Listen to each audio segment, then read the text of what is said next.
Great. And again, welcome everybody to Sparking Youth Civic Engagement, our Teen Reading Lounge virtual discussion. I wanted to introduce Fatima, who is going to be our co-facilitator. I would just want to say a few words about her. Fatima is on the upper left-hand side of your screen. Wait, yes, there she is. Fatima has over 35 years of experience in teaching, facilitating groups, and coaching professionals in education and social services. She works with independently and with teams to write curriculum and deliver trainings to professionals in the areas of diversity, race, class, gender, equity, and I would add civic and community engagement as well. And in addition to that, she is the CEO of Transformative Education Associates, which offers new teacher continuing education options for professionals in urban settings through seminars, webinars, and coaching. And she is an amazing addition, new addition to our team. So Fatima, I wanted to turn it over to you so you can have our panelists introduce themselves and also start the discussion. Oh, okay. Thank you, Jen. Thank you, Mimi. Hi, Mimi. Yeah. So don't believe anything she said about me, because that's not real.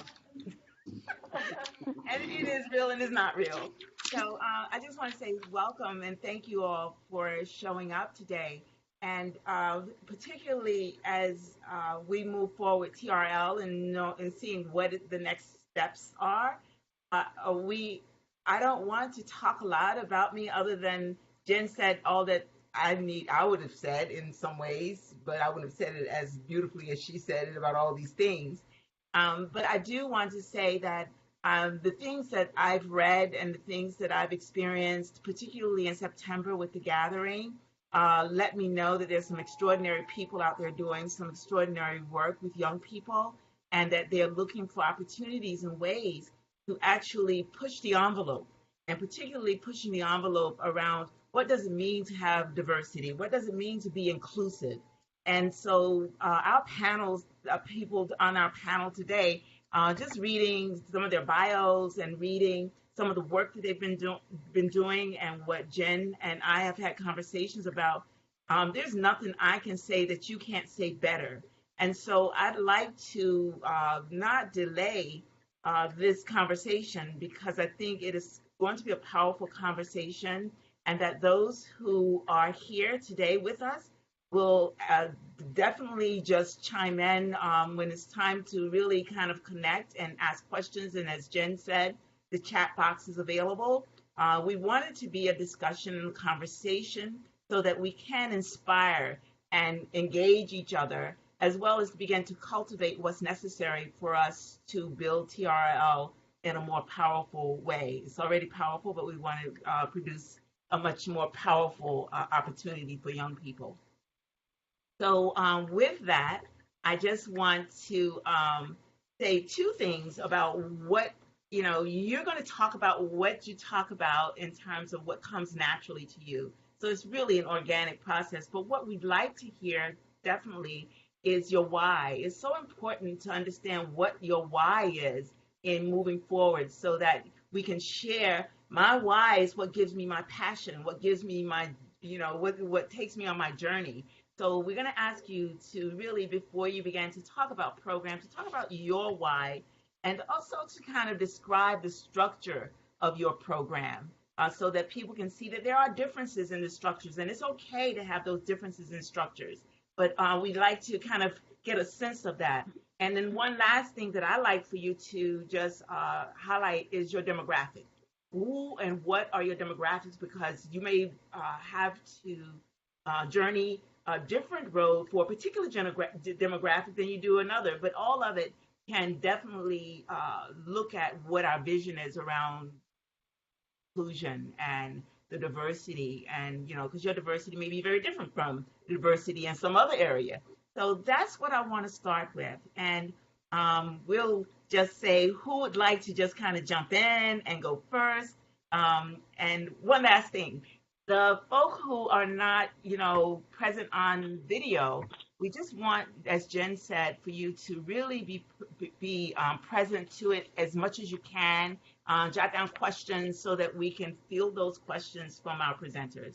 So the way the screen is, I see Erin, and then I see, who's this next person? Aurora Then I see Jackie. I see Kristen in the big screen. Hi. So anyone can start. And everybody don't jump in at the same time. Just somebody start. Is Well, I can start if you'd like. that Erin? Yes, this is Erin. Thank you. Sure. So my name is Erin Hoops, and I work for the Free Library of Philadelphia. I'm at the Philadelphia City Institute branch, which is in Center City, Philadelphia, right on Rittenhouse Square. I think if I start with my why, I would say I think that teenagers, like especially in our city and in our library system, tend to get overlooked. And it's an age group that really needs a lot of adult mentoring and support. So it's important to me to work with young people. And I also remember being a teenager and not having a lot of adult mentoring or support. And so I think that's kind of why I feel personally drawn to work with young people. So in terms of our program structure, we've run Teen Reading Lounge. We're in our 4th year now, and the structure has changed a little bit with each year. We've kind of revised it. So this year we're doing 3 6 to 8 week program blocks where we meet once a week after school to discuss 2 books. So we do 2 books at a time. We just finished up with our first block of programs, and we'll start another one in late January. And that structure has worked well in terms of like having the 6 weeks in a row builds a good amount of continuity for the teens, and then having the breaks in between allows for things like when I'm not here. So because of staffing issues. So that's the structure that has worked well for us right now. In terms of demographics, it's been a little different every year, but for the most part, our students are African American. A few white students this year, so it's maybe slightly more diverse in that sense, but and then a mix of incomes and family backgrounds, more on the low income side of things though. Did I hit everything, Fatima, that I was supposed to? Okay. Now you can just tell us about your project, your program. What's good? Sure. What's not good? What are your challenges? What are your ahas? And how things have changed. Sure. So we've done 2 civic engagement projects. This year we haven't started the process yet. The first project that we did, I went through if y'all are familiar with the 5 stages of social action, I went through that step-by-step process with the group. And the first year, the group decided to, after brainstorming sort of all of the things they were concerned about, they narrowed their topic down to the education system, and they wanted to write a blog. So we created, or they created a blog. They created content for the blog on inequities in the education system. They were specifically focused on public education. And it was a really interesting process, and it was also a ginormous project. And it kind of illustrated the challenge of a project that large because the blog sort of died. So they got really excited about it, wrote some content, and then even though we kind of talked about how to sustain it and how to keep creating content, that didn't actually happen. So I think it was a powerful lesson in terms of, we have these great ideas and what can we do with them, but what is realistic about what we're actually going to follow through on. And they also, I think, were hoping that 1 million people would read the blog, and when that didn't happen instantly, it was disappointing. So I think that was also a good lesson in terms of, why do we do what we do? Do we do it because we want instant feedback from people, or, kind of helped the kids think about that. So then the second project that we did, they remembered, we had a lot of returning students, and they remembered that process, and they remembered, not finishing or not following through on the blog. And so they really wanted to do a project that felt more complete. And so they ended up deciding to do a video So they made a video. We went through the brainstorming process, and then the idea is that you come to consensus with the group in terms of one topic that they're concerned about. But this particular group could not come to consensus. It was just they really had struggled with that, and so they decided to choose two topics and to weave them together into one project, which I thought was a really good and creative solution. And so the video focused on media, influence, and gun control. Those were the two topics that they were most interested in. And so they worked really hard. It was extremely fun to watch the process and exciting. They created a video. They wrote the script. They filmed. They edited. And then we had a public screening of the film. Part of the film project involved going out into Rittenhouse Square and interviewing members of the public about their thoughts on media influence and gun control, and that was a really scary thing. Only one of the teens was brave enough to actually do the interviewing, but she got major props from everybody for being the brave one. And then they pulled this together into a finished video, and it was really exciting. They were extremely proud. I was really proud. It was really rewarding. And I think, so those were the two projects that we've done. And I think working on the projects in terms of the feedback from the teens was by far the most engaging part of Teen Reading Lounge for them. They all mentioned in their surveys and in conversations afterward that that was the best part of the program for them. And because it was about getting their voices heard. So it was really exciting and rewarding to work on those projects. Thank you, Erin. What I would like to do is just to have people just think about what Erin said and see where in your own projects, in your own work, that some of the things that Erin talked about came up. And particularly around the area of, sustaining engagement, the consensus difficulty, coming to consensus, and also think about how did they get there. And Erin, we can come back. You can please join in with the conversation about how did they get to talk about a blog, go to a blog as a project, and how did they get to wanting to discuss the education system? Because sometimes there's a pathway to these civic engagement experiences. And so we want you to just kind of give us a sense, give the group, our team, a sense of how did the students get there, so that can help us to see what can we support around getting students there and then sustainability. So thank you, and we'll come back to you. And please join in when you can. Thanks. So Aurora, I see you up on the screen.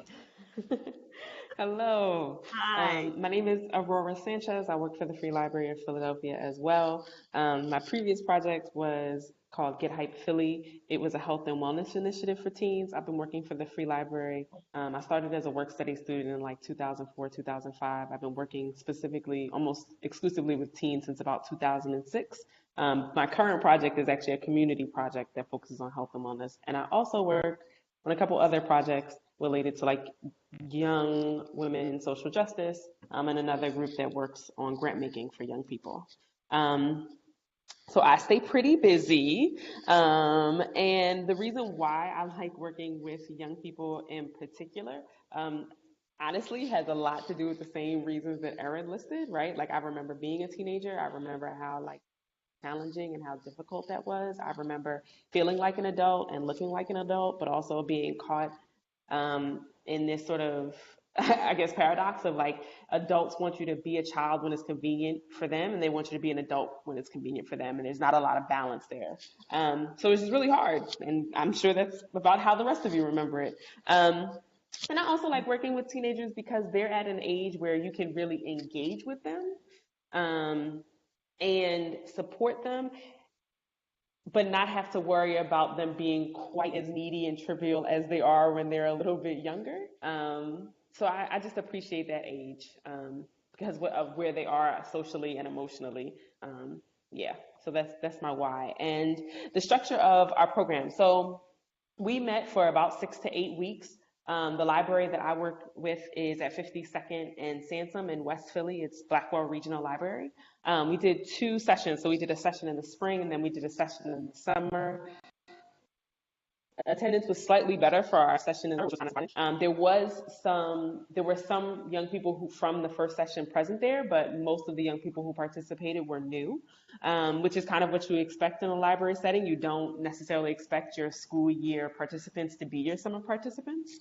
And basically, I had community members or the young people who had participated in the program before vote on books.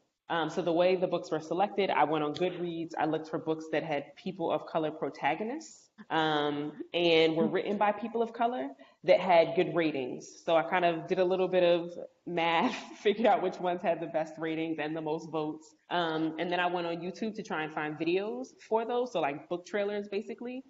Again, specifically book trailers that featured young people or featured people of color talking about the book, because the young people that we serve are predominantly people of color.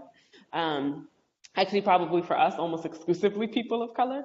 And then I have young people vote. So I had community members vote. I had the young people who have participated in the program vote. The free library system has teenagers that work at the libraries. So they're also just a fan base that we get to work with and engage in this process. One of the teams that works in the library participated in both sessions. We had one young person participate for a little bit in the first session. So we were able to, again, engage them as community members. And so they vote on the book beforehand. That's how the book is selected. And then we purchased actual physical copies of the book. We also purchased an audiobook version. So we listened to the book a little bit together, discuss what we listened to, have them like draw out who are the characters, have them talk about what themes that they see. And then I kind of let that inform what we do for the rest of the time, simply by we try to listen. So the first time we didn't get a chance to listen to the book as much, and they complained about that. They wanted to listen to the book more, so we were much more consistent about listening to the book the second time around. A lot of them finished the book, and they were way ahead of where we were. But for the young people who don't read the book, it's an engaging way to have them participate in the process, right? And again, the audiobooks are amazing, and so they're really a fun way to get people, whether they're readers or not. It's definitely a great hook. So the book that we did the last time was called Children of Blood and Bone by Tomi Adeyemi. And even from the first few minutes, they pulled out like corruption, they pulled out colorism, they pulled out sexual violence, right? Like there were all of these things in these first few minutes, all of these issues. And so what I did was, again, I went back to YouTube, I found relevant short videos, and we would watch videos about these different things. And then we would talk about, well, what do you all want to talk about? And so we kind of like weave those two things together. The first time we did a book, oh my goodness, Nick Stone was the author, and the title of the book is totally escaping me. So if anybody remembers the title of that book that's about police brutality, say that. That'd be great. Dear Martin. But I believe it was, thank you. So we did Dear Martin the first time. Well, I'm sorry, what was the title? Dear Martin. Dear Martin. So we did Dear Martin the first time, and the young people wound up making videos. So they made videos that didn't really have anything to do with the book. But it had to do with issues that they saw in their community. So that was another part of our process, them identifying like, what are issues in your communities? Who do you see supporting issues in your community? What does your community need? And so the videos wound up being about cyberbullying, catcalling, and so it has a few names. One is exposing.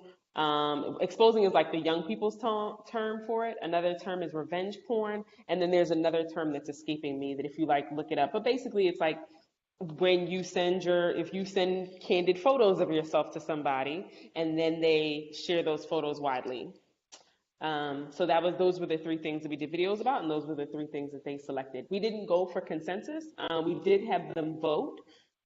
We used that to just kind of inform like who wants to talk about which topic.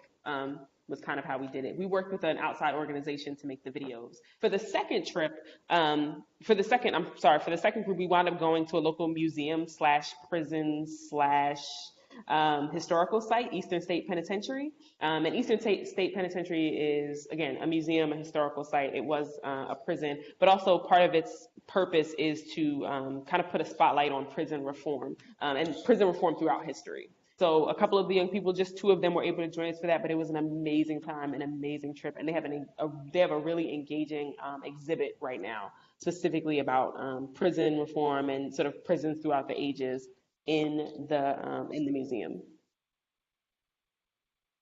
Great. Oh my goodness.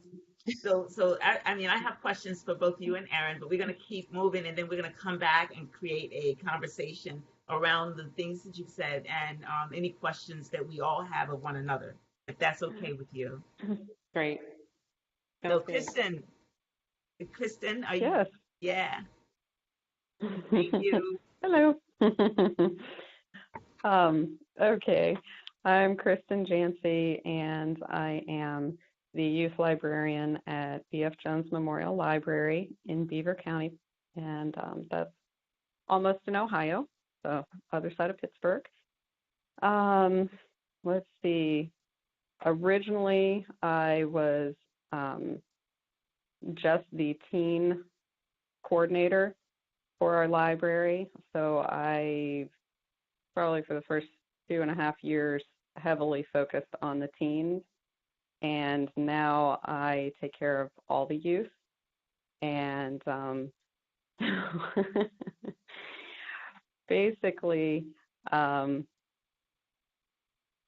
see that teens get cast to the side a lot, and I see that even within our own library.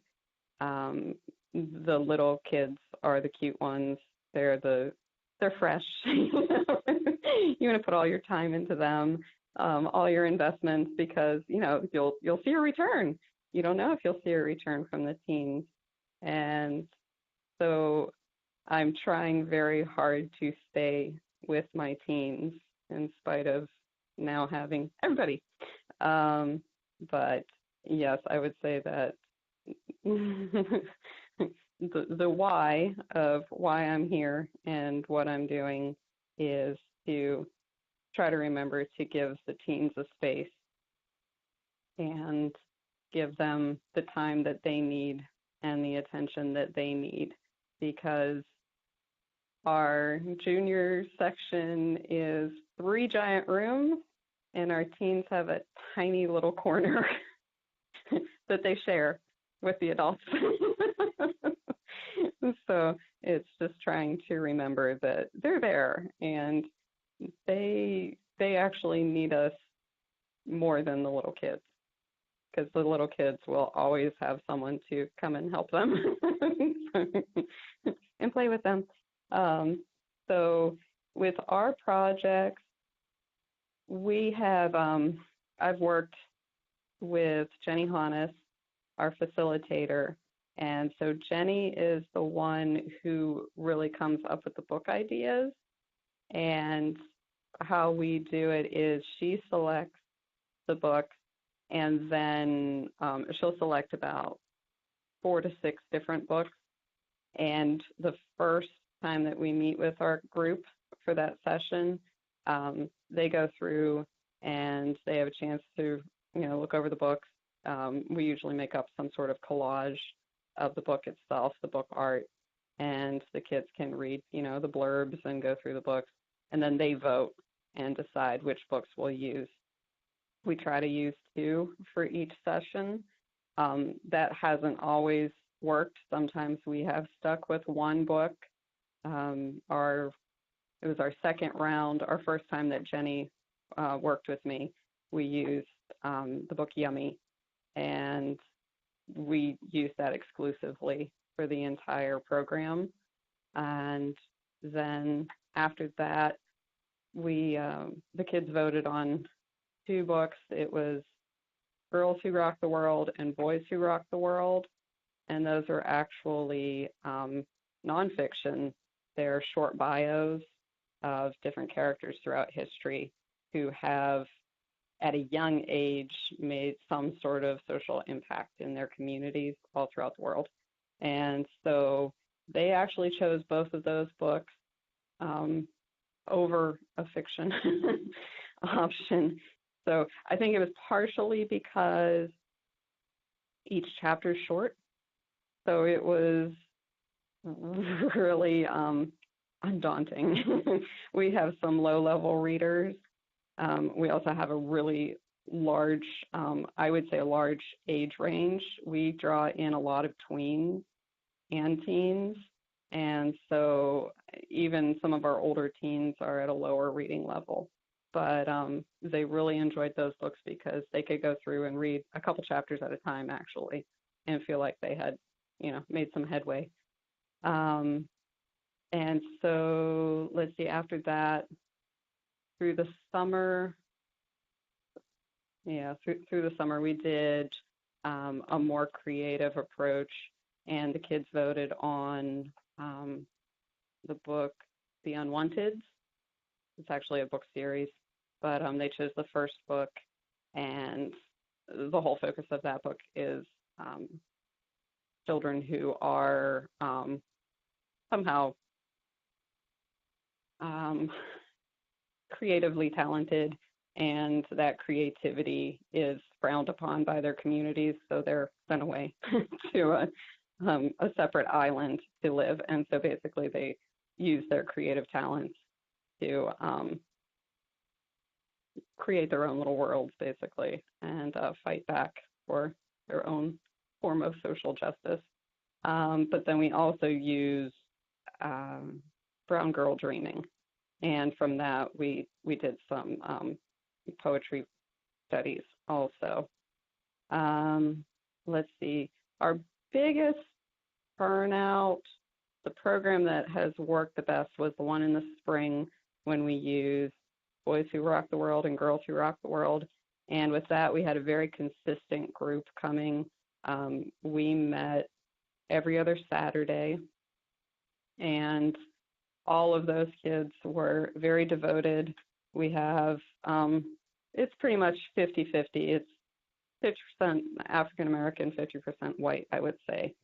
And a whole mix of income levels, also a whole mix of school systems, free separate school systems, and also a couple charter schools and homeschoolers.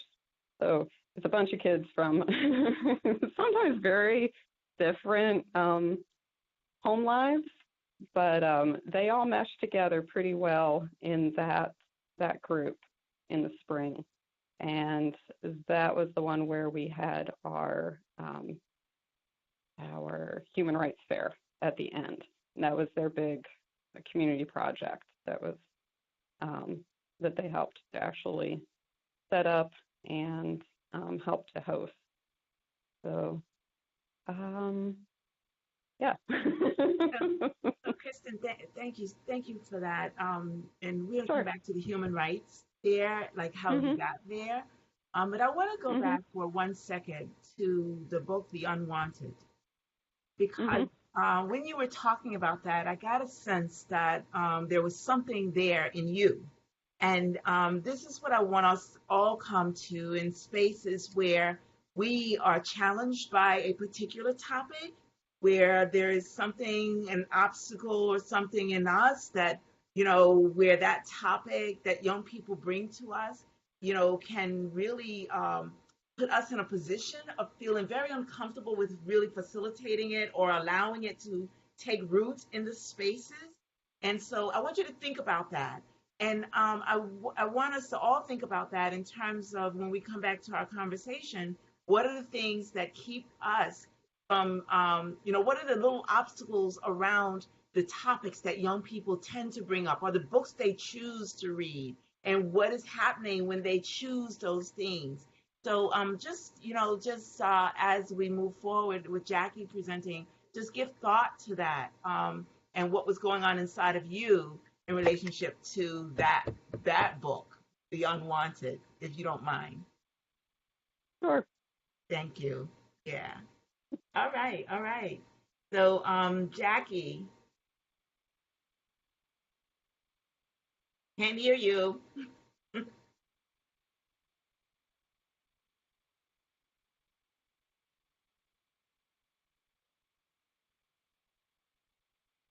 So, Jen, do you know when one speaks, if in fact they can fill the screen? Do they fill the screen for you, for any of you?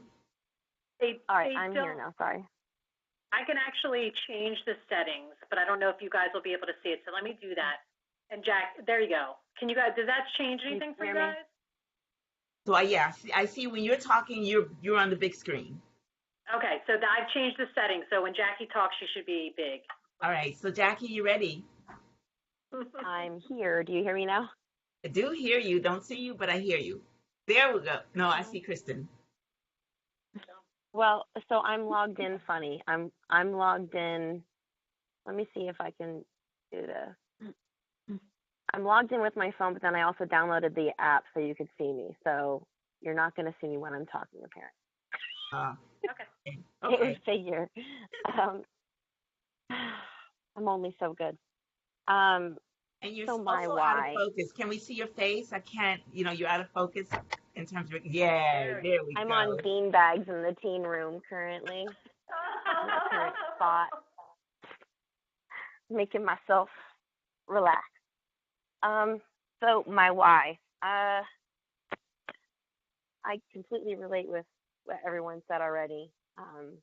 Being a teen, being stuck in the middle, you're to be an adult when it's convenient, but be a child when that's also convenient, all of which sucks really bad.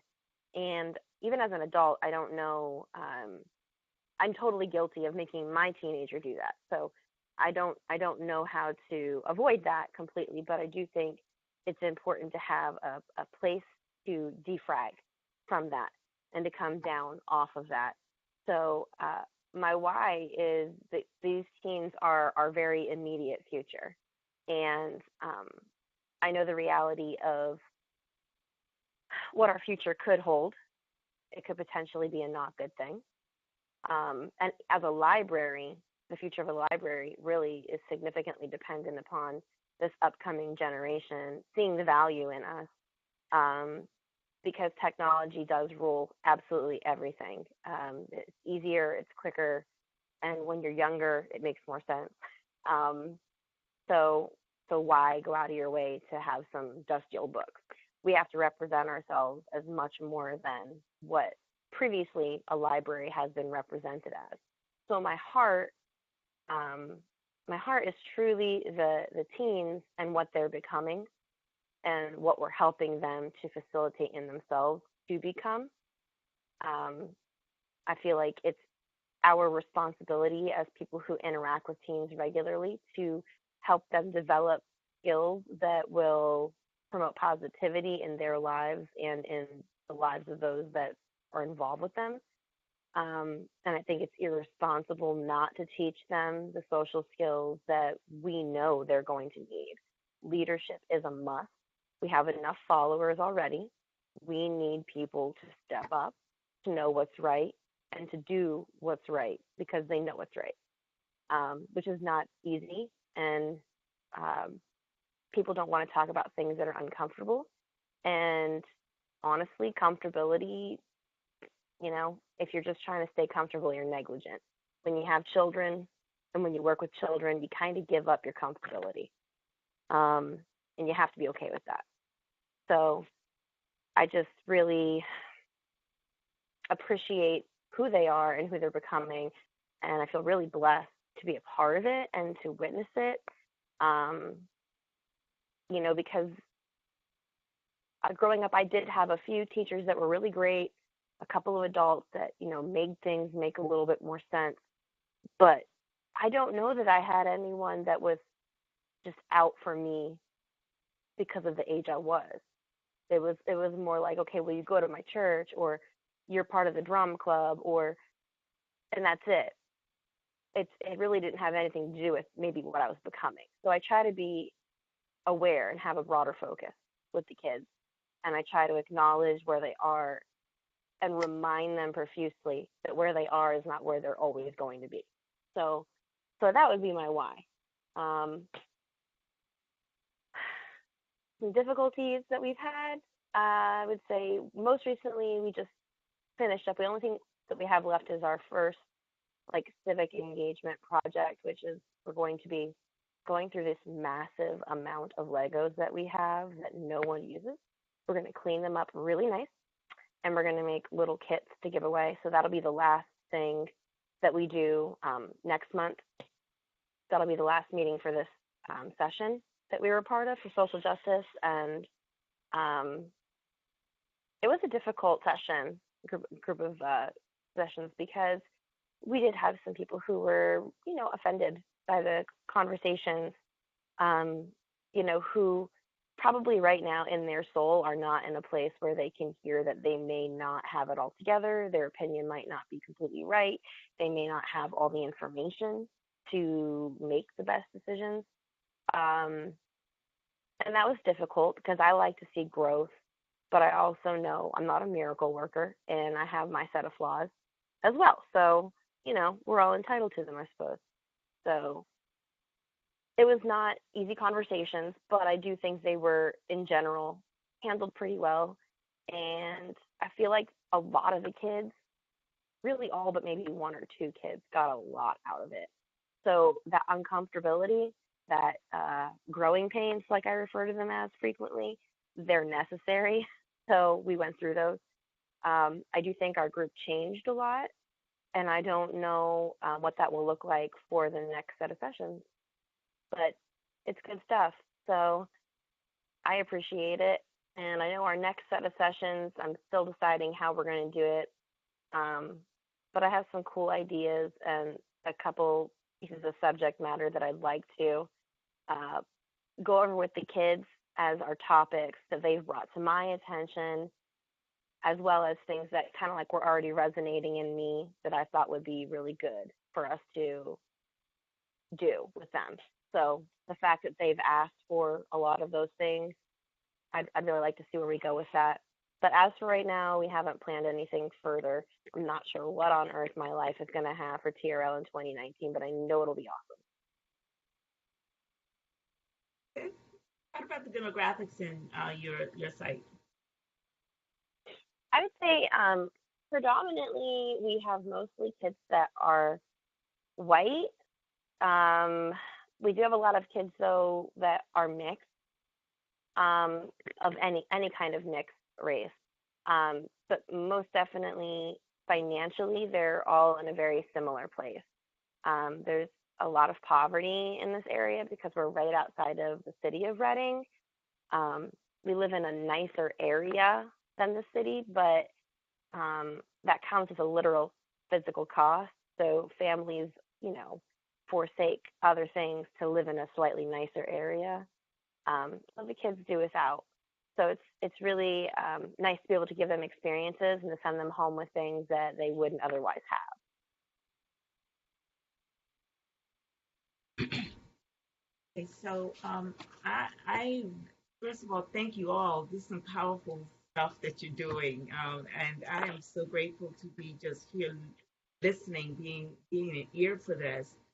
So what I'd like to be able to do next is just I need to kind of process what I heard, and I'm hoping that we all can just take a minute or two just to process what we heard, and then we can begin to engage in a real conversation. I'm going to turn it over to Jen and ask Jen to, just kind of begin the process of getting the conversation started with, some questions you might have or Mimi might have that came up in the presentation.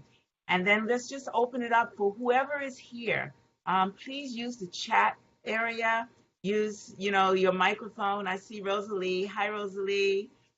That your microphone is muted, but please unmute if you have questions. Things that work, things that didn't work, things that were like awesome that you'd like to take and try, that you heard from other people. Yeah, so let's just take a couple of minutes and just breathe and process what we said and what other people said. I would appreciate that.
I usually would bell, but I'm just going to open it up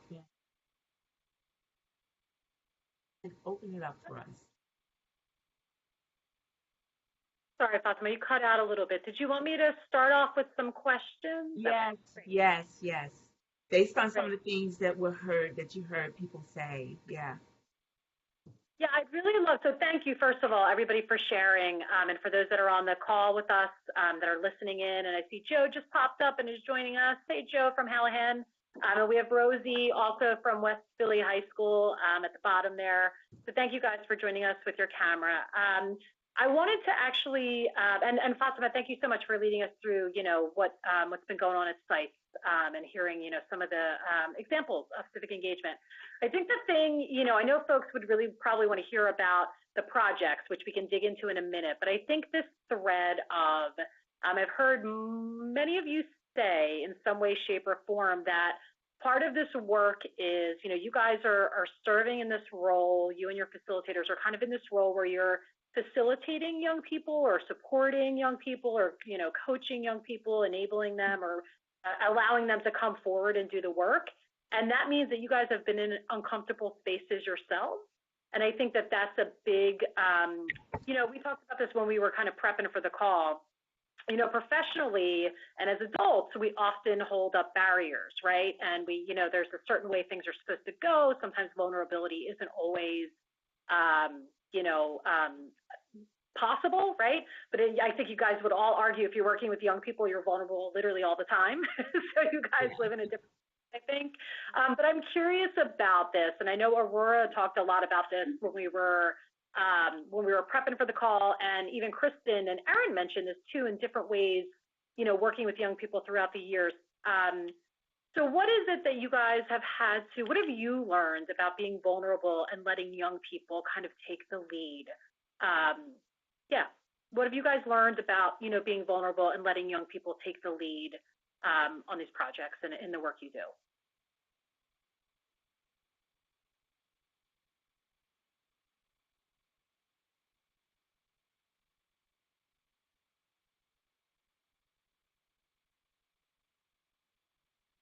What do you think? So Erin, I know Right. that, sorry. It's really all right if people take time to kind of process that question, because that's the question that we aren't generally asked as professionals is where's our vulnerability and what is it that we have, what are some of the things that make us uncomfortable or stop us from being able to allow young people just to take ownership, or to lead. So anyway, that's there, and it's okay to be in this kind of place, for that kind of question. I think it was a powerful question, Jen. And I know, I don't want to, Erin, I don't want to put you on the spot, but I know you and I, we've been to multiple conferences together, and we've talked a lot about the work that you've done with the young people, particularly in your library. And there are two things that strike me about what we talked about. Two themes that seem to come up again and again. Number one, letting go of the project being perfect, right? So sometimes we want like the end product to be like this amazing thing. You talked about how the blog wasn't, quote, perfect, and what that meant for young people. And then the other thing you talked about too is the personal work you had to do to think about how to connect to young people who have had different experiences than you. Yeah. And that can be scary, right? So Erin, I don't know if you'd be willing to talk a little bit about both of those things, because, I think there are other folks on the call who may feel similarly. Yeah, sure. Yeah, I mean, I do think it's two different things going on here. I mean, the one is, in terms of program planning, I think the way I know that I learned how to do this is that, I would come up with a plan and implement the plan and evaluate the plan.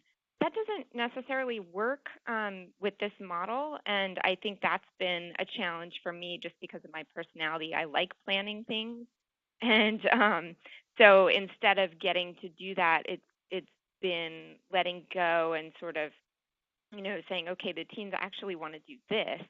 Well, what would happen if we did that? And so, for me, it's been kind of maybe a little bit more of a gradual letting go, just because I do really like to plan things. But yeah, like this year, so I started with letting the teens vote on book titles. And then this year, I asked them to come up with a theme, and that was actually at the end of the last session. I said, what theme do you want to explore in the fall? And so they came up with the theme of women's rights, and then I asked them, what books do you want to read? Do you have suggestions? And they really just came up with the one, which is I Am Malala. And so I then picked a companion title to that, We Should All Be Feminists. So we read the two books together. And honestly, I think it was much more like, I don't know that I would have picked I Am Malala because I didn't know that that would have struck such a chord with them, but it really did. And so, I think that's why you have to, like, I have to tell myself, like, just do it in terms of, like, let them make the choices because they make better choices for themselves. You know what I mean? Like, I'm not the one who knows what they need. They know what they need. And they know what they want to learn about. And so if I keep telling myself that, it's actually a lot easier. And that kind of relates to, like, the personal learning that comes into this work. And it is hard. Early on, I think in the first year, I picked a book that really resonated with me. I thought they would all love it, and it flopped. Like, only one kid even read it because the rest of them hated it. They thought the main character was a horrible person, and I was like, I love this book. Like, I personally related to it. But then when I actually looked at it and evaluated what happened, the book was set in a small town in a rural environment. So, of course, it resonated with me because that's how I grew up. But that's not the experience that these teens are living. And so that was a really good lesson in terms of it doesn't matter what resonated with me. Obviously, it matters on a certain level because if I'm not engaged with the text, then it's going to be hard to facilitate a discussion then. But in terms of, like, what matters most, it's what will resonate with the group. And it's been a little different with each group. And so it's kind of like a constant learning of, what matters to this group. And I've had the luxury of having a lot of returning students, and so it's easier. I can say, like, and they come in at other times other than Teen Reading Lounge, so I can say, like, hey, what do you guys want to do next? And we'll see. The next block that we're doing, we're focusing on police brutality, which is a topic that we've worked with before, but we went back to it because of the One Book, One Philadelphia selection. And so I'm wondering if this will be as powerful because they didn't choose the book. It's the One Book, One Philadelphia selection for young people. And so I did talk to the group about it. And before I probably shouldn't say that I told them what the book was before it was released to the public, but I did. And because I wanted to make sure that this was something that they did want to explore, and they were on board as a group with it, but they also didn't choose it. So I think it's going to be interesting to see what happens. But yeah, I think, Jen, to your point about being vulnerable, it is about, like, you have to be willing to know, like, what's hard for you and what you might mess up. And you have to be willing to see that and respond to it in the moment. And it's scary. And I think, like, if anyone is working alone in the project, like, I don't have a facilitator because of the way that our program is structured. We're not doing the grant anymore through PHC. And so I'm sometimes the only adult in the room. And so I have to be extra aware, I think, of my own whatever I'm working on. Now I do have some work study students who've helped, and that's been really beneficial. But yeah, it's about learning about yourself and being open to messing up and, just being vulnerable with the teens. I think they see that, and that matters to them. If you're trying to be, like, in charge and act like you know everything, you're really probably not going to connect with any kids. I don't know, maybe there's, like, one out there, but probably not. So you're just going to kill the program before it starts. And so I do think it's about being vulnerable. But I also will say, I think you have to do a certain amount of self-care as well. There have been topics that have come up that have been really hard for me to talk about. And so I think you have to be able to anticipate what those might be and kind of figure out, at least for me, I've had to figure out kind of a mental plan of, okay, if this comes up, I know this is going to be hard, and this is what I'm going to do for myself and for the group. And, like, just being aware of that is important too. On very. Thank you. Well, want to bring this conversation? I mean, just things that you've encountered around the discomfort or having to feel vulnerable or, challenged by, okay, I need to do this perfect, or this, I'm gonna make a mistake here, or I made a mistake, and now what do I do? How do I come back? Anyone else has had these kinds of experiences?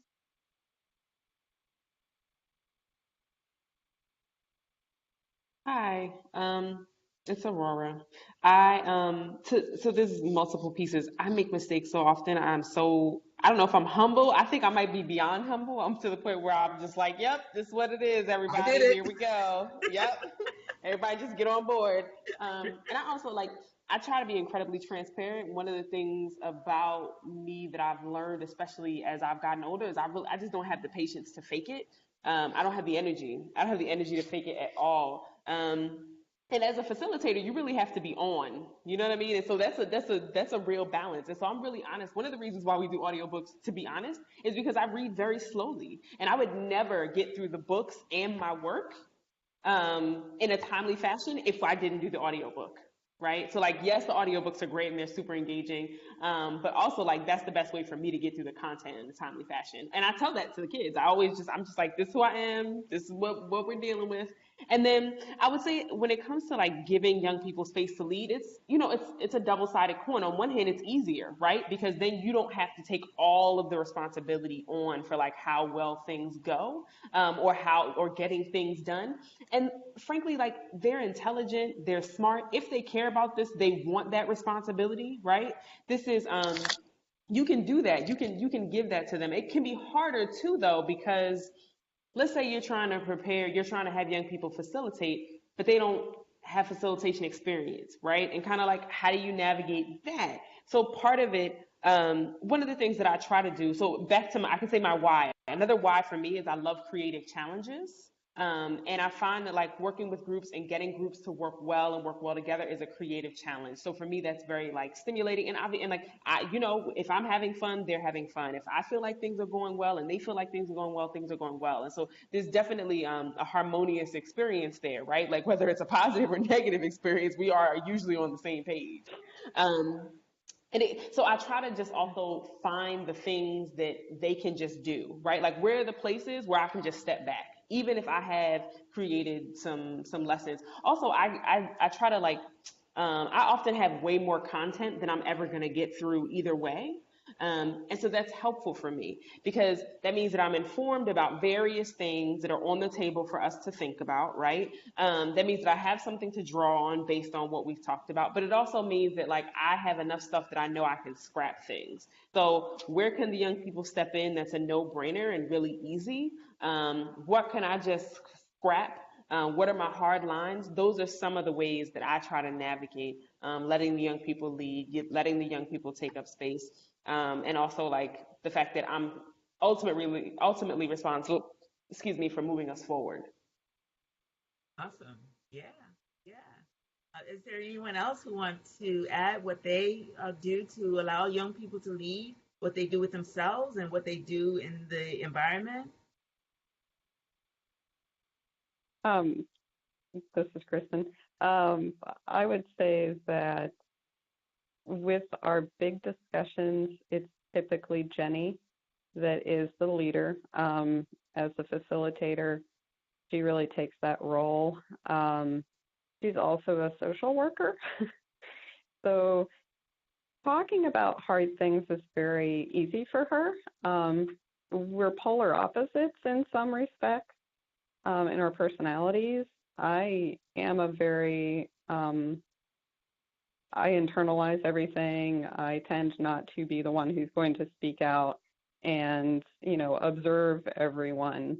And she really is the kind that can just step right in and very matter-of-factly, we're going to talk about gun control today. And that was one of the harder discussions we had. There was a mass shooting I can't, sadly at this point, I can't remember which one it was because there's been so many. And it was in not this past session, but the session before. And we actually just stepped away from the entire plan for that day. And Jenny just facilitated a whole conversation with the kids and set up ground rules for the discussion before we started, and basically tried to make it, as safe a spot as possible for them to discuss things openly and respectfully. And that was that was one of our more uncomfortable times with the kids. I'll say that was our older group, actually. We did not have many of our tweens show up that day. They didn't know ahead of time what we were going to talk about. And Jenny had already said, if this doesn't fall together, we're not going to do it. But we ended up with the older kids, and they were all willing to discuss because basically we both felt that they needed to have a spot to come in and really talk and have their voices heard and share the things that they were upset about. And but that was one of those times where I wasn't real I wasn't real eager to have that one because while I know all of my opinions and all of my feelings about these things, I don't necessarily want to share them at work. So yeah, that was one of the situations. There have been many times where I've been uncomfortable. I am a very straight-laced, middle-class white woman, and some places we've gone with these things have honestly, I'm at the point in my life where my philosophies have taken such an extreme turn, I almost don't know who I am anymore. And thank you, TRL, for my midlife crisis.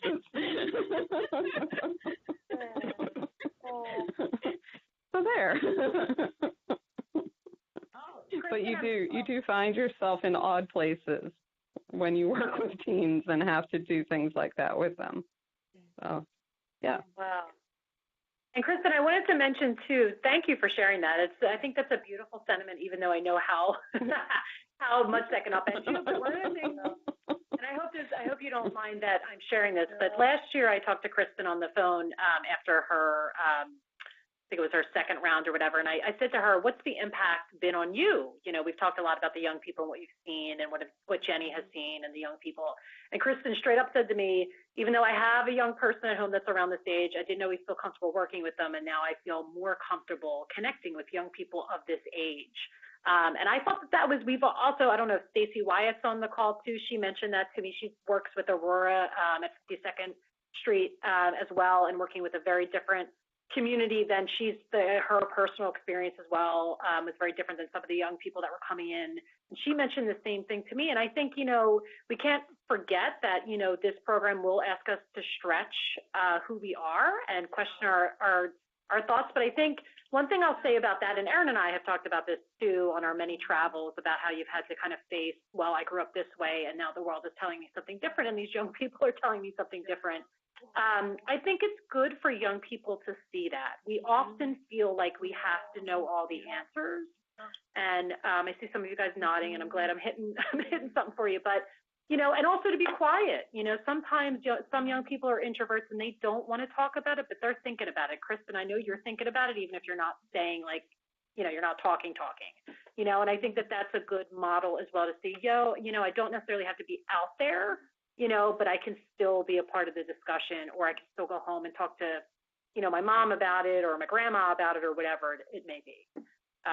So I just wanted to mention that, and thank you for sharing that, Kristin, because I think that that's an important thing to, reckon with, is your own personal beliefs, That was very, I agree. And Kristin, I just want to say thank you also because you brought in, this part of you and that's what makes it real when you can be present to what's happening for you. Because the young people, they can feel it and they know something's going on. And when we can own it, it makes all the difference in their way of being. But one of the things you said about the flexibility, that's something that I want to just kind of ask people about flexibility. Because when working with young people, flexibility is a powerful way of being. So that we come in with our structures. Aurora said, I come in with all this content, but I know I can chuck some of this stuff, And so you'll try to plan and you plan, but ultimately that planning, you have to find how what you plan can fit what they want and what they need. And that will start to generate the kind of energy you want from young people to sustain their engagement. So I'm so grateful, Kristen. I kind of call you out a little bit about about the wanted thing, but you just came right back with exactly what we need to do to be able to be present for young people, just being present to ourselves. So I really appreciated that. And I just want to say one thing. I don't mean to jump in, but THC staff changing too is a big part of this, and changing our institution. And your sharing, really shifts what we're thinking and what we're holding inside too. So I just want to thank you and, really give you all a shout out for that. Thank you. Yeah. And one other thing before you continue is that what you just shared, Kristen, about gun control. It also matters what geographic region we are in. The hot buttons that are present for young people matters because of what matters in their environment. And so when those things matter, or there is a social pushback to certain things, those things can make us uncomfortable in terms of really trying to deal with it. And especially when you're in institutions like large libraries, that are nonprofit institutions that decide, that you shouldn't be involved in certain kind of conversations may not happen there, So this is what makes TRL, I think, different, is that those young people can bring those conversations to the table, even if you as a professional cannot bring that conversation to the table. So I just want to say, what you shared really opened space for thinking about those kinds of things with the question that Jen brought to the table. Fatima, I also wanted to, I don't know, Rosie, are you able to speak with us? I know you're in the room, but I wanted you to share, would you share your story about the hierarchy and talking about power and work with your young people? Because I thought that was, remind us of where you are and who you're working with. And then, because I visited her, she told me this great story about trying to teach the young people about power and hierarchy, particularly at work, and something really interesting happened. So Rosie, would you be willing to share that? Oh, absolutely. I'm sorry, I'm just going to talk a little low. Can you guys hear me? Yes. Okay. So I work at West Philadelphia High School. I do the Teen Reading Lounge here, and we're doing a program about hierarchy and power and all of these things and work. And we had a session about hierarchy, and I was like, okay, so you guys want to talk about hierarchy? And they're like, no. And I was like, okay, well, what is hierarchy? And they all, made the triangle with their hands, and we were talking about where they are in the hierarchy, and they're like, wait, we're at the bottom, but there's so many of us, and we have so much power, but like, how do we use it? And do we make a petition? And so we started talking about like petitions and protesting and the way that sort of the widest rung of the hierarchy pyramid like creates power for itself, which was really cool and something that I wasn't totally planning on. And then they were like, let's have this, like, how do we get this person? How do we change this in our school? And I was like, I don't really know if I'm supposed to be talking to you about this right now, but I support you and I have your backs. So it was something like that. And it was great though. What was really cool about that, Rosie, is that you mentioned that you said the word hierarchy to them and they were like, what? And then you had them draw it and they knew exactly what it was, right? So sometimes even the terminology, right? And then they did the pyramid and they did the whole bottom up, like they did the hierarchy and then they said, but it actually should be bottom up, and talked, and they get it, right? And it's amazing when they're you give them the smartest people I know. Yes. Absolutely. When you make space for that, it's amazing what comes out, right? Absolutely. Did anything come out of that that discussion that was an action? So we're actually, our culminating project will be a zine that helps young people advocate for themselves. A So I will zine. give you guys a copy of that. Yes, I'll get you guys a copy of that when we have like a finished product. Great, So, great, great. And so a lot of the examples that you all used definitely are social justice and social dynamic issues, whether it's gun control, whether it's the revenge porn, all of that stuff is something that's happening socially, power and hierarchy, what Erin talked about in terms of the was it police brutality? No, Erin, you talked about the two projects that you did, the blog around the education system and the video project in terms of Yes. media influence. All of those are social issues that definitely young people can take responsibility for. And who said something about young people are the future? I think that was Jackie. Jackie said that, I believe, that that's where the future is. And if we don't allow them to grow. I think about Parkland, the shooting in Parkland, and how young people stepped up. They stepped up in ways that adults were afraid to step up.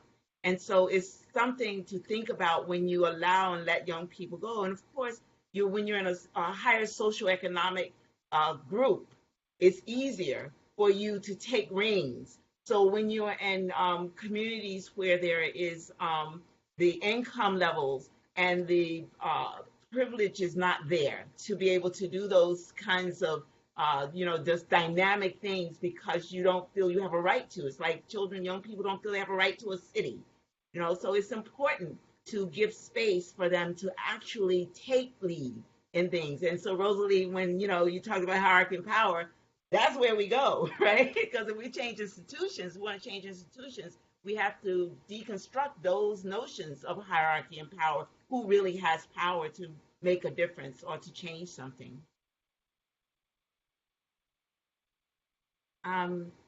Jen, what is our time frame here? So we're at 1:12, so we have some time left to discuss a few more things. And I was hoping, I think we talked a lot about the whys and some of the personal connections to the work, which is really, the foundation. But I'd love for Aurora, Erin, and Kristin to maybe talk specifically about some of the projects they did. Erin did a pretty good job of, and Aurora, I think, of unpacking that. But I know Kristin hasn't had a chance necessarily to talk about the Human Rights Fair. Yeah. I'd love for her to start there, and then maybe we can, loop back out to Aurora and Erin. They can talk a little bit about their projects, like how they built them, I guess is really what I'm trying to say. And also what young people did, like how they took ownership over that, because we had some questions from people that weren't here today that were about how do you balance giving young people ownership, but also recognizing they have a lot of other things to do, and you kind of need to help them figure out, like you have to kind of help coordinate that with them, even if they're taking the lead on many things. So would that be all right if Kristin talked a little bit about the Human Rights Fair and how young people took the lead there, and then we can roll out to other folks to talk about that. Okay, cool. Kristin, all yours. Okay. Let's see. Taking the lead. Sometimes it's really hard to get them to take the lead. They don't always know what they're leading. So I would say with our Human Rights Fair, Jenny was the leader. She really was. She was. She's an amazing force. She's a great person.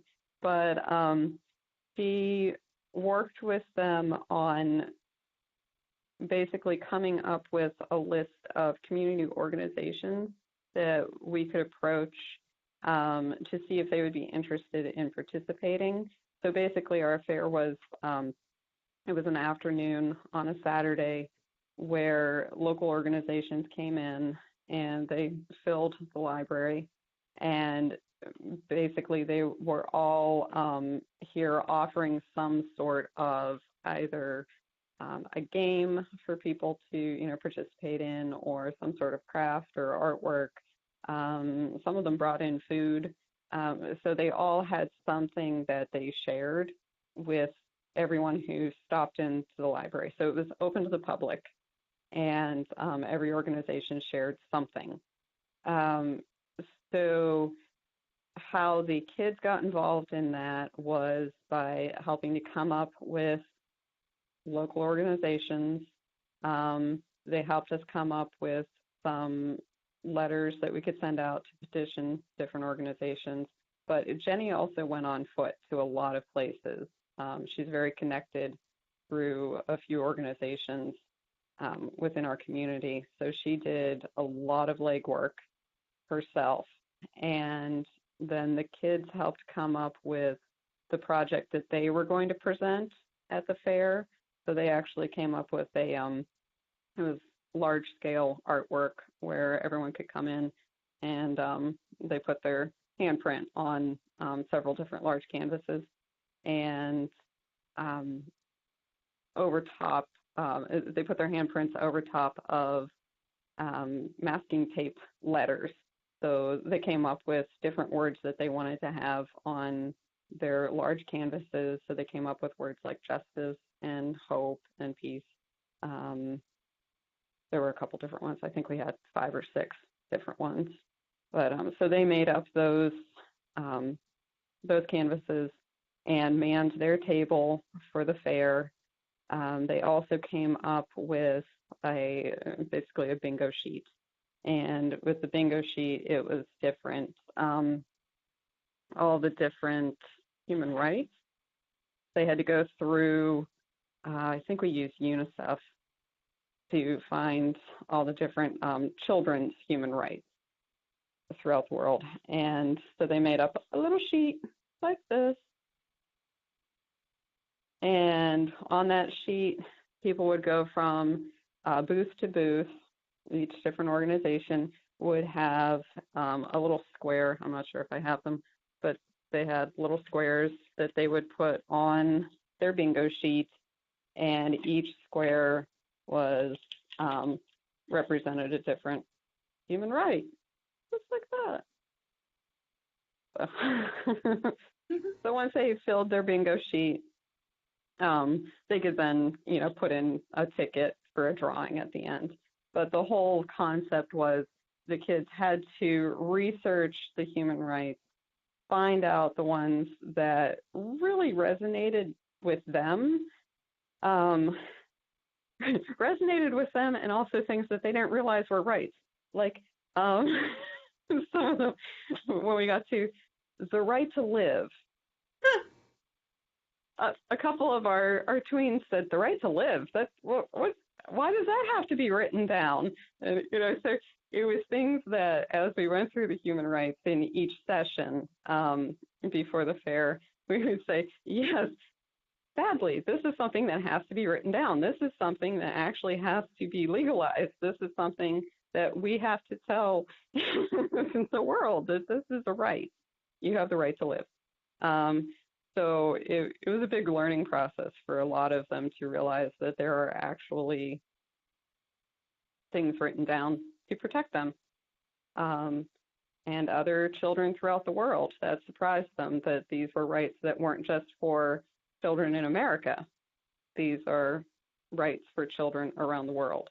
And so that's how we tied in the concept of human rights into the fair. And then the organizations that we selected, we tried to be, we invited everyone we could possibly think of, but we tried to be as broad as we could. So we had conservative church groups, we had, who else? We have a nonprofit used bookstore here called Equip. They participated. All of their funds go into helping the homeless, and I think some of their funds go into Church Army. We had Uncommon Grounds, which is also operated by Church Army. We had the local chapter of the NAACP. we had a lawyer come and donate hot dogs and make hot dogs for everyone. So we tried to make it as broad as possible to basically see what people could offer and what they were interested in offering to their community. And it was very surprising to me because I'm rather new to the area. I've only been here for about 5 years. It was surprising to me to see how many people were excited to be invited to the library to share what they do for their community. And so we plan to make it a yearly event.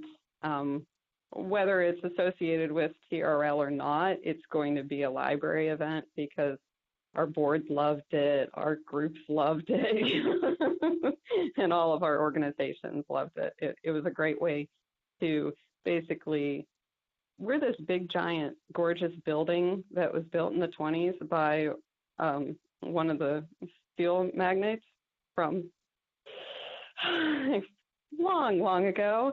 And, around our community, we have crumbling buildings and horrible blight, and we're kind of this giant, gorgeous building that can sometimes be separated from the community.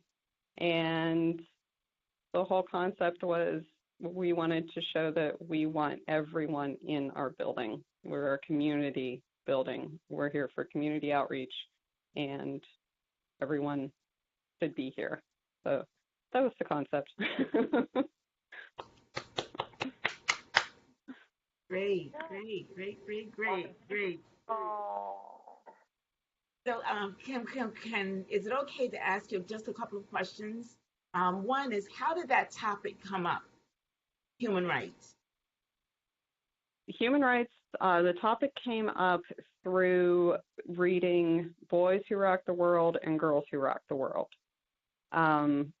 Because a lot of the stories that we read were things like we read about Cesar Chavez and we read about Malala. And so basically through that, it sort of evolved. And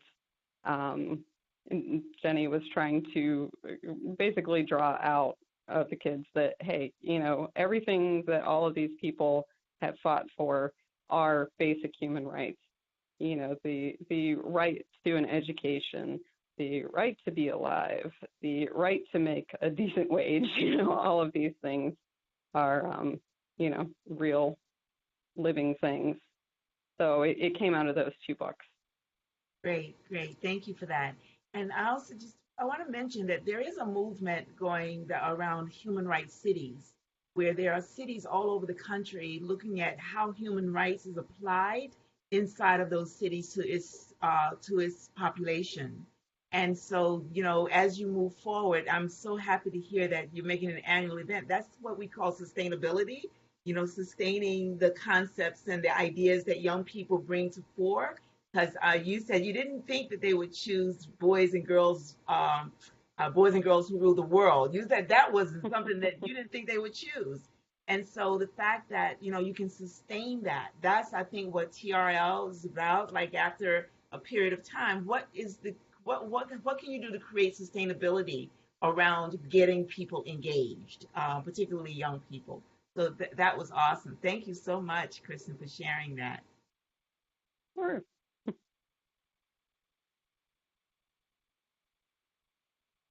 Yeah, and I do want to mention, too, that if folks are interested in this topic, of course, with the border, stuff happening at the border and the caravans, right? So Teaching Tolerance just released some resources about the idea of human rights, because that's clearly, playing out right now. And so if you guys are interested in that, and I sent it to Kristin, if she, if you guys do continue to talk about that topic or want to, continue to give resources to your young people to learn more about that, because there's something very serious happening right now, and it has, it's got relevant and real implications. It's not just, you can watch it playing out, unfortunately, in real time in our world right now. So I also wanted to, Aurora, I wanted you to talk a little bit too about some of the projects you've done. I know you've talked about Teen Reading Lounge, but you do some other stuff too in the world that's amazing. That's about civic engagement. So can you talk a little bit about, whatever, comes to mind that you think is a good example, and, how, I think we talked about how balancing letting the young people take the lead, and, really giving it over to them, but also helping to provide some structure. Kristen talked a little bit about that as well. So yeah, Aurora, is there anything that you want to add, anything you want to add there, and talk a little bit about what your work doing this? Oh my goodness. I feel like that was so many questions in one. I'm not sure which one to latch on to. Okay, let me see if I can catch on to something. I think also like my other work is kind of different. It's kind of different than TRL. So I'm like, I don't know how replicable it is for everyone. One of the groups that I work with is a group of young women that do social justice. And I'm very new to the organization. I've been following the organization for a few years. That organization is called Girls Justice League. And the first time I encountered them, I was at, there's a small foundation in Philadelphia called Bread and Roses, and they fund a lot of like grassroots organizing. So they give out like smaller grants, $10,000, $5,000 and under. And so I was volunteering at an event, and Girls Justice League had won an award, and I knew one of the young women there because of a project that I used to do at the Free Library. And she was like, "Oh my goodness, you have to come to our closing ceremony." And I went, and it was so fierce. It was these young women, predominantly young women of color, if not all young women of color, and they were leading their families and community members through these activities that they had done. And so they were looking at things like stereotypes about young women. They were looking at things like, gentrification and what that looks like in a community, and sort of like the economic investment and lack thereof, in certain communities. They looked at they were exploring like science fiction, right? And it was just so amazing. And the young women were leading all the activities. And so I had a chance to witness that for myself this summer. And essentially, the young women, we had peer coordinators. So there are young women who are hired to do the work, and then there are the co-coordinators, which was my role, who were basically hired to support them and make sure things go well. And what it was the young women essentially led activities that they had been walked through previously, right? That they had had previous experience with. And I really liked that because it meant that they had the information of what it was like for them as participants, right? But also then they were able to let that inform how they engage with their peers. We also did things like putting them in small groups and creating small groups within the group, and each peer leader had a group that was kind of their home base. And so there are just so many things that we do, or that we should do and continue to do, to think well about how we support young people to take up space. We were also there sort of engaging in the conversation as needed and offering prompts and encouraging them to take breaks when they needed. I feel like that's something that I have been guilty of forgetting, and I try to definitely utilize that. When you look around the room and you see people falling to pieces, knowing to say, okay, bet we need a break. Everybody needs a break. Let's take a 5-minute break. The other project that I work with is young people that do grant making. So again, I'm not sure how replicable this is. The funding for that comes from the sports stadiums in the city. It was orchestrated by our city council years ago. I think it's maybe 10 to 15 years old, and it's going to go on for 30 years in total. But essentially, those young people are responsible for distributing $50,000 in grants. And typically what they do is we work with them to decide what issues they want to address.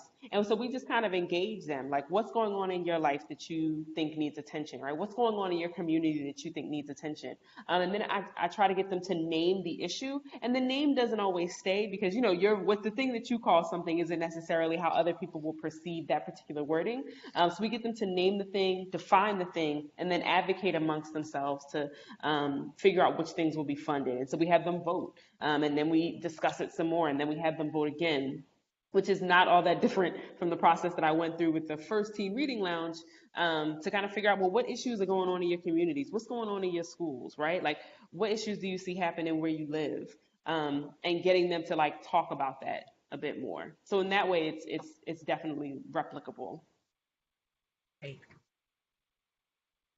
Yeah, and Aurora, I would say 2 connections that I see. So thank you for sharing some of your other work. I was just hoping that might inspire some ideas for folks out there, maybe different topics to talk about, or how to take topics and like say you're reading a book about gentrification, you could have small group discussions about how that shows up in communities, or for people where it doesn't show up, learn a little bit more about what is gentrification. I don't know what this is. Like, this is not happening in my community, but raising awareness. And then this is a bold idea that I don't know if your folks would let you do, but the whole idea of the Philadelphia Foundation work you do with the young people, applying that to TRL, letting the young people take a chunk of the TRL money and figure out how to spend it on a project. So, for example, if, Kristin is, with Kristin's, the Human Rights Fair, could have given, I don't know if you guys did that, but you could give them a budget and then say, how would you, with some, guidance and maybe some barriers or boundaries, not barriers, boundaries, how would you spend $500 for this event? And walk them through that a little bit. So I see, so I do, where I see a lot of connections to some of the other work you're doing with Teen Reading Lounge. Yeah. And Jen, there was a library that raised the money and they decided to donate it, right, Jen, for a girl's medical care? They did, yeah. So that kind of giving, fundraising and giving is something that's doable too. Absolutely, absolutely. So thank you for sharing that, Aurora. That's great. And Fatima, so I just wanted to, roll out to Erin quickly, because I know, Erin, you talked a little bit about using 5 stages of social action. But can you connect? I think I love Fatima's question of how did you connect the project, if you did connect the project to, like, how did it grow out of the program? Or how did you use the program as a way to reinforce the process that you had to go through for civic engagement, either or, because I know it happens differently.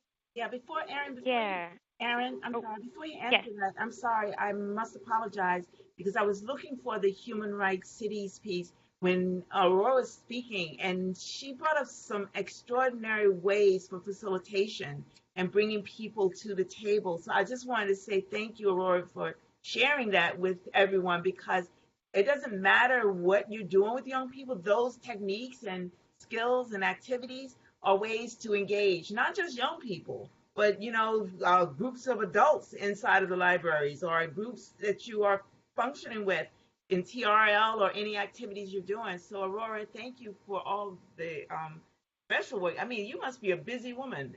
It's like... Too busy. But I tell you, but you're making the connection, so it's not separate. It's all connected. You just got to be able to see where the connections are. So Jen said that, and she says, like, those connections are right there for everyone if you could just take pieces of that. So thank you. I'm sorry, Erin, for the interruption. I was looking for the human rights cities piece that I want to put in the chat box for people to follow up with. That's fine. So I think it's been different every year, and the media influence piece, I don't know, that comes up every year. It doesn't seem to matter what we're reading. The kids are talking about social media and mass media, and kind of, I guess, maybe because it's so present in their lives. And I know that this past year, a few of the students, so we have several students who go to the Philly's High School for Creative and Performing Arts, and I know that part of the curriculum they were working with media influence at school, and so I think that was part of the reason. And gun violence came up partly because Parkland happened, and so we were kind of talking about that, and then also from Dear Martin, the connection there with violence. And so we actually we read Dear Martin early in the year, and we hadn't really gun violence kind of came into play with the project later, but then we kind of were able to circle back, and we went back and reread the parts of Dear Martin where gun violence is very present. And so it kind of helped us to connect back to the text in that way. So I don't know that, I think that the topics that the students wanted to focus on came more so out of their lives and things that they were wrestling with and exploring, but then there were text connections as well. And kind of in terms of what it looked like, I think this past year with the video, I sort of took on the role of just the focuser And so like I would, the way we started it was I just kind of said, okay, what do we need to do to make a video? And I really didn't know because I've never made a video. And so we have students who are in school for film. That's their focus in high school. And so they said, okay, well, here's what we need to do. So they kind of created the bullet point list of these are all the tasks that have to be accomplished in order to make a video. And then, so we had that list. I did write it down. I was kind of the scribe, and I would email out to them. These are the bullet points. These are the action points that we need to take. And then they really just met. They assigned each other jobs. They decided who was going to play what in the video. When it came to writing the script, that was an interesting process. We sat down to write, and it was, I could see, and this is where you have to be flexible. They wanted to each write a separate script and then come together and combine them. And so they sat down and started writing, and by writing I'm putting in quotes. They were really just chatting. And so I said, let's talk about like what are we doing right now? Like are we writing? Could we maybe approach this in a different way? And so then they decided, no, if this isn't working, let's all write together.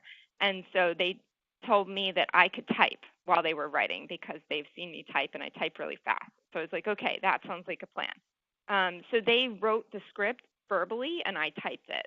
And that's how we came up with a script. And that worked really well. I think that was just because of this particular group.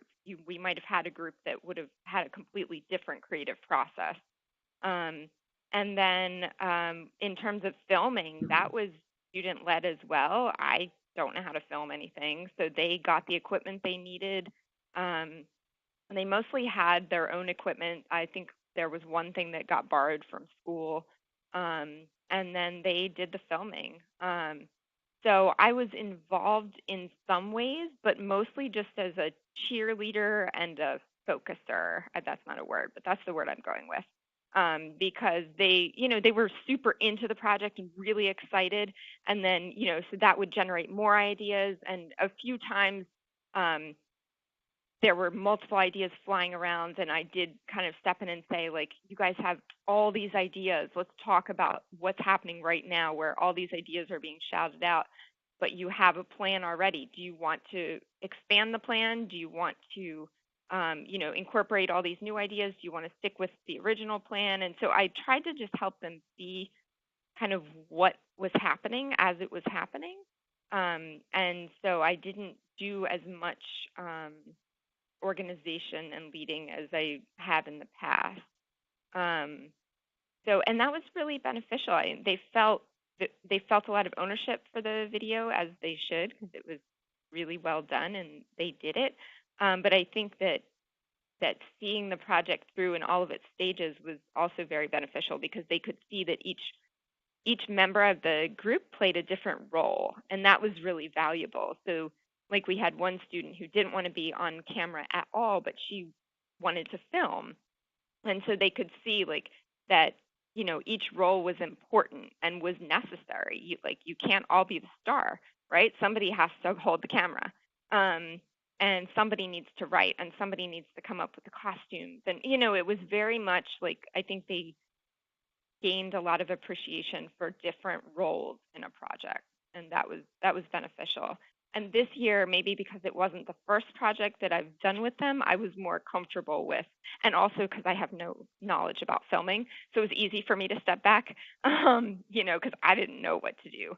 And that was fun. It was fun to learn for me, just personally. But also I think it was fun for them. It's fun for them when the adult doesn't know what's going on. They get to teach you stuff, and that's a cool role for them to play. I do want to mention too, doesn't have to do with Teen Reading Lounge, but so we have a program, the Social Justice Symposium here at my branch, and we did this past year. I did turn the budget over to the teens. So we had a budget and for this program, and we had a youth planning committee. It was really maybe only like 4 teens who were super committed to the planning, but I gave them the budget, and they made all the budget decisions, all the financial decisions, and did things like call the caterer and the nitty gritty kind of stuff that they maybe wouldn't necessarily have experience with. And that was a really cool thing. So it doesn't have to do with Teen Reading Lounge, but in terms of letting the teens lead, that was really valuable to have them making those big decisions.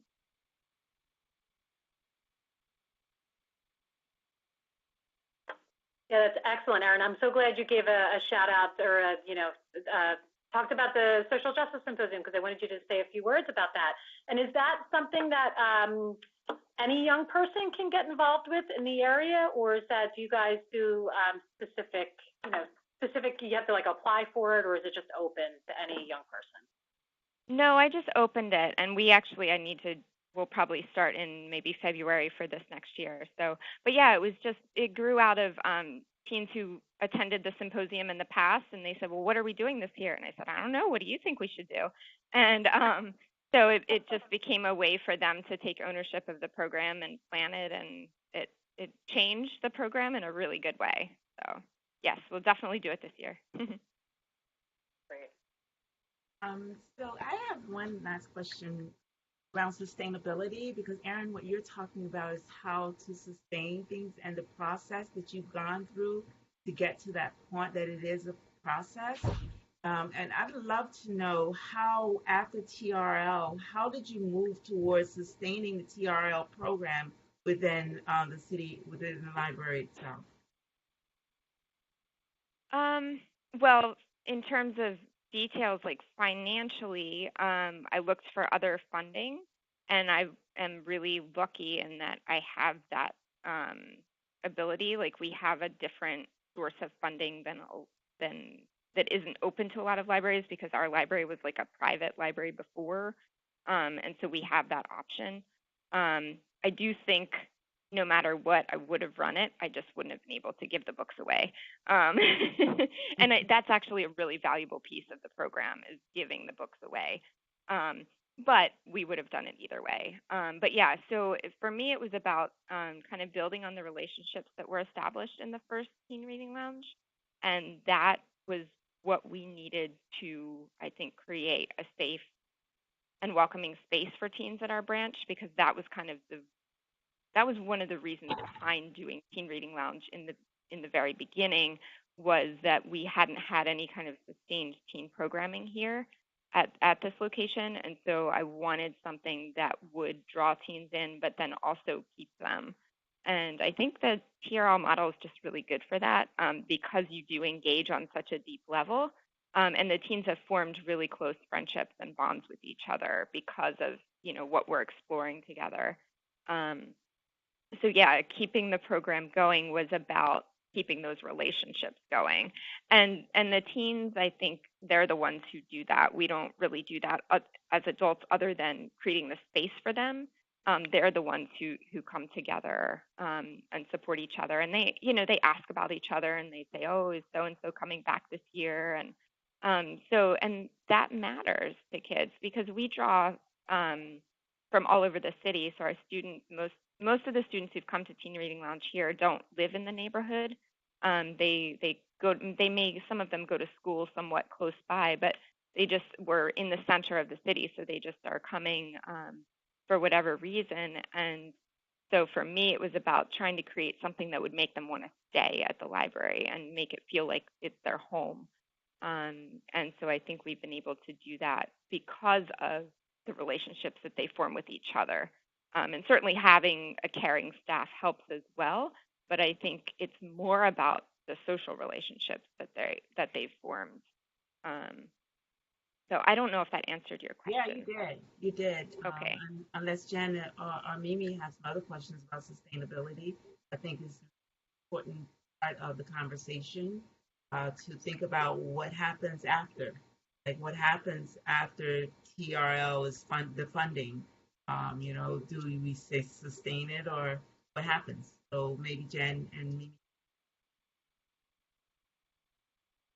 Yeah, I think, Erin, the way that Erin has done it is great. And also we've had other libraries do the same thing, where they've gone after money from like the Lions, the Kiwanis Club, like a couple of small local clubs.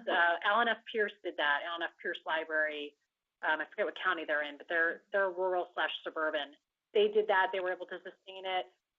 We also had a library, Highland Community Library, which is closer to the westernish end of it. They're out, not far from Altoona, I want to say.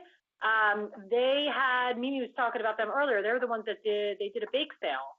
And then the kids actually got to figure out, how they wanted to like fold that back into the program, and they decided to do like a lock-in in a program. Really, they slept over at the library, and then she was also able to get some local support from local businesses to help support the books, because again, we hear from a lot of libraries that being able to give out those books, whether or not the kids are reading them in full, in full doesn't really matter. They get really excited about that and they're bringing them home. That's really, really important.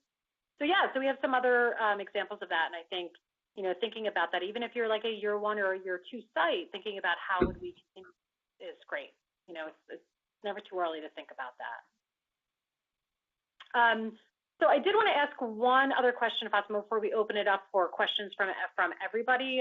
See if anybody else on the line has questions or wants to speak to anything. So for those, we have some folks that are going to be listening in to this call or who are listening right now that are new to civic engagement or creating community or leadership projects with their young people and incorporating youth voice. Is there any advice that our speakers would give for how to kind of dip your toe into it? And many of you talked about baby steps you took. Some advice you might give to a site, a Teen Reading Lounge site that's new to this and incorporating this into Teen Reading Lounge and into their work. What might you tell them?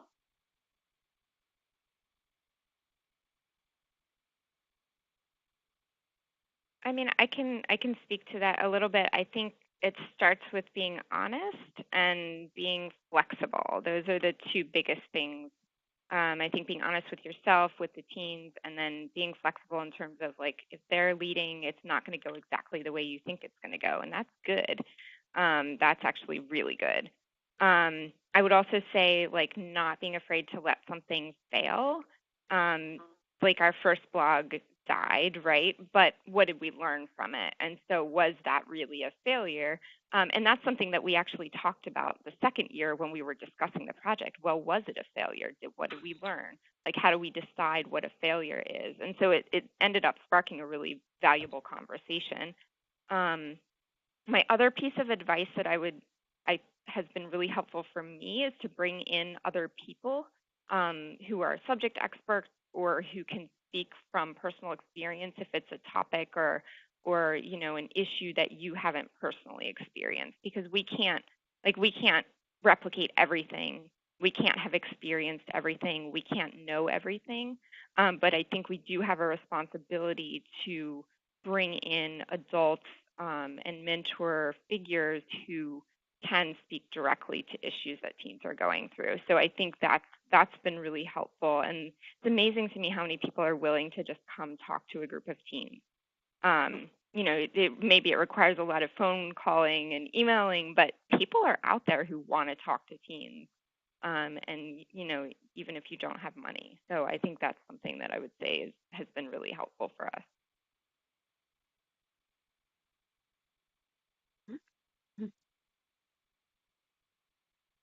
I'd say, can you hear me? Yes. I can't tell. Yes. Okay. I would say we actually started small with our first project, and we just put bags together for the women's shelter. And the kids had to come up with, a list of things that would go in the bags, and then they helped deliver them. So that was a small project that was really doable in a short amount of time. Didn't take a whole lot of, it took me going out shopping. That was about it. But it didn't take a lot of thought. It didn't take a lot of planning, prep, because sometimes the big projects might be too big. It doesn't have to be a big project. It's just something to spark the teens' interest and something that helps them get a connection with their community and show them a way that they can reasonably reach out and help. which I would say has been really rewarding for them. They have really enjoyed any project we did. They love, we always have gift cards that they get. They win gift cards at each session that are like $5 increments, but they love that. But the things that they talk about the most are the projects where they've been able to actually help and do something in an outreach for their community. So it's rewarding no matter what level you do. It's good for them and us. Thank you, Kristen. That's great. Aurora, any thoughts for folks that are starting out, with this work, or thinking about engaging, their young people in civic engagement or community projects? Yes. What are my thoughts? I mean, honestly, I would say start with that baseline of what's going on in their communities, what's going on in their schools, right? They have a lot of opinions about what's going on in their schools and what's happening in their neighborhoods. The way we were kind of able to turn that into, I would say, when you pick your project, what's the low-hanging fruit? The way it worked the first time around is we had talked a lot, like I said, about what was going on for them, what was happening in their communities, and they just talked a lot about that. We didn't even spend a whole lot of time talking about the book. And so once we had them vote, or once I had them vote on like which topics were the most relevant to them, there's a website that I use called dosomething.org that is all about civic engagement campaigns for young people. I pointed them in the direction of that. And I can't remember exactly how it came up that we should do videos, but they were on board, they were into it, and they really were able to take ownership of it. We brought in someone to do the videography work with the young people, and what was nice about that was that they, this is a group that the library has used extensively over the years, and they were able to bring in a framework for the young people, right? And so they gave the young people a framework. The young people were able to like take their thoughts, take their feelings, build out content, and I think they came in for 2 or 3 sessions. And then they worked with the young people to film everything. So the young people did the film work on their own. They wrote their own scripts. They were the ones featured in the videos. I will say we lost the video. Okay, so here we go. Here's the outtakes. We had one of the young people film the video on their phone, just because we were short on time and we needed to get as much done at once. And of course, we never got that video. And so the organization that we worked with their young people that they have sort of on staff to shoot the video for us again and replace the video. For the second one, one of the topics that was most relevant, or something that jumped out at me that was like not exactly project-based, but was like peripheral to projects, is that Philadelphia has a rich resource of like museums. We have a metric ton of museums, and there were some relevant things going on that tied into the book. So the book, Children of Blood and Bone, is set in Nigeria, or a fictionalized Nigeria. And at the time, Penn Museum, which is not that far from the library, had an African exhibit that was like a hands-on exhibit that was trying to engage folks to find out what they wanted to know about Africa, as opposed to being like, here's what we want to tell you about Africa. Like I said, we wound up going to Eastern State Penitentiary, which is I really like Eastern State Penitentiary. I've been there myself. I took my niece, who's an adult, with me the last time I went, before I went with the young people. But again, one of the major pieces is that the main character in this book is trying to avoid going to prison, and there are people, particularly people of her ethnicity / background, that are regularly imprisoned, right? Like they are a marginalized population that's often at threat of like death and violence and imprisonment, and so it just tied in really well. Like the young woman goes on this epic journey just to avoid going to prison, and so we went and we saw this exhibit about like, well, what is the point? And it asked all kinds of great questions, like what's the point of prison? What does prison work? It had people's stories, and it had it really interestingly laid out, because some of the stories that you got to see were stories from prisoners, and some of them were from people, and you had to guess whether or not just a regular person who visited the museum wrote the story, or whether or not someone who was actually in prison for a crime wrote it. And it was a great experience for all of us. And then we got to eat together, and we got to talk about the museum, but we also got to talk about our favorite cartoons. Shh, don't tell anybody. And so that was kind of, I would say, do what works for you, do what's easy for you, and also do what they care about. And somewhere in there, right, what works for you, what's easy for you, what they care about, that's the sweet spot. And it can be a lot easier than you think it is. You don't have to break your back. This doesn't have to be painful. Figure out, well, where they're at, where you're at, and what the possibilities are.